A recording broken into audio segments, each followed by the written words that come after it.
JMM के वरिष्ठ नेता हमारे साथ जुड़ रहे हैं। उनसे जानना चाहूँगी जो ये नीट पेपर लीक जो हुआ है उसके बाद जो देश भर में माहौल है उस पर क्या कहना है और आज के प्रदर्शन पर क्या कहना चाहते हैं। सर बहुत स्वागत है। देखिए, आज जो देश का हालात है, जिस तरीक़ा से गुजरात से आकर के मोदी जी ने देश की जनता को गुमराह करके वोट लेने का काम किया, वोट ले करके वोट लेने का काम किया और वोट ले करके आज ये स्थिति पैदा कर दिया गया कि जो भी चुनावी वादे उसने 2014 का समय किए थे, चाहे वो बेरोजगारों को 2 करोड़ लोगों को नौकरी देना, किसी गरीब के खाते में 15 लाख रुपए आ जाना, मतलब कि जो भी चुनावी वादे किए थे वो सारी चुनावी वादे तो फेल हुए रहा। अब आ जाइए आप दूसरा टर्म चुनाव जीतने के बाद मोदी जी का स्थिति क्या, आज पूरे देश में सिर्फ विदेश यात्रा करने के अलावा उसने आज तक कुछ नहीं किया।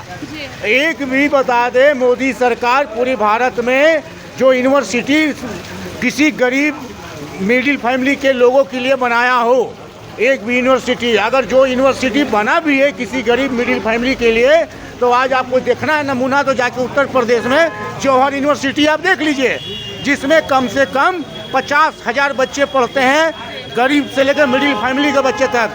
आज यूनिवर्सिटी बनाना नहीं है इनको, यूनिवर्सिटी पर बना हुआ उसको तोड़ देना है।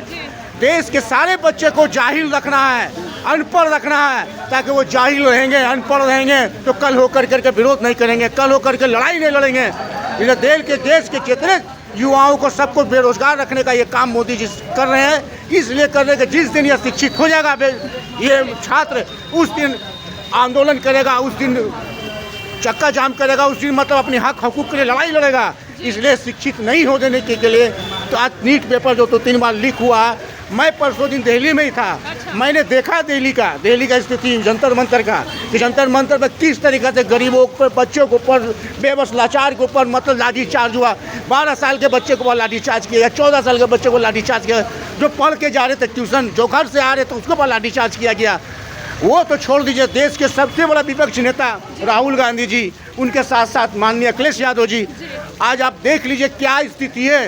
हमारे कांग्रेस तो 70 साल राज किया, इस 70 साल में किसी बेबस लाचार मजबूर को पिटवाया नहीं, मारवाया नहीं। आप तो 10 साल में ही अपना रूप दिखा दिए हैं। आपका ये घमंड और ये अहंकार पूरे हिंदुस्तान की जनता चूर करने जा रही है। अब मैं बता दूं तो 2029 नहीं, ये सरकार बहुत जल्दी गिरने वाली है।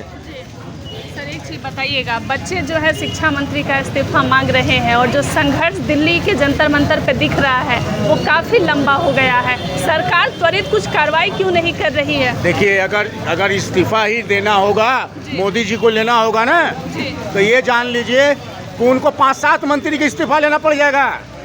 अगर नीट पेपर लीक हुआ तो धर्मेंद्र प्रधान का इस्तीफा होगा, छात्र पर लाठी चला तो गृह मंत्री का इस्तीफा होगा, क्योंकि वो विभाग वो देख रहा था। देश का अर्थव्यवस्था अगर खराब है तो सीतारमण चौधरी का इस्तीफा लेना होगा। ये जान लीजिए, अगर आप जान लीजिए मतलब कि जो विभाग जिस मंत्री के पास स्वास्थ्य में अगर गड़बड़ी चल रहा है तो उसका मंत्री का भी इस्तीफा उसे लेना होगा। मोदी जी खुद परेशान है कि अगर इस्तीफा लें तो हमें कम से कम 8-10 मंत्री का इस्तीफा लेना होगा। और जिस दिन ये स्थिति आ गया, मोदी जी की खुद की कुर्सी नहीं रहेगी।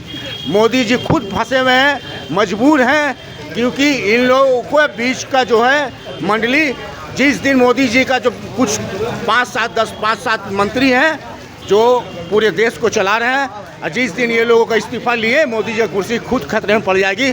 अब मोदी जी का कुर्सी भारत की जनता, भारत के बेरोजगार, भारत के युवा, भारत के छात्र उखाड़ फेंकने का काम करेगा। उसके लिए झारखंड मुक्ति मोर्चा सड़क से लेकर सदन तक छात्र के लिए लड़ाई लड़ेगी।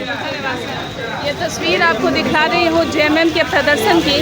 वैसे थोड़ी देर के बाद पुनः हाजिर होती हूँ।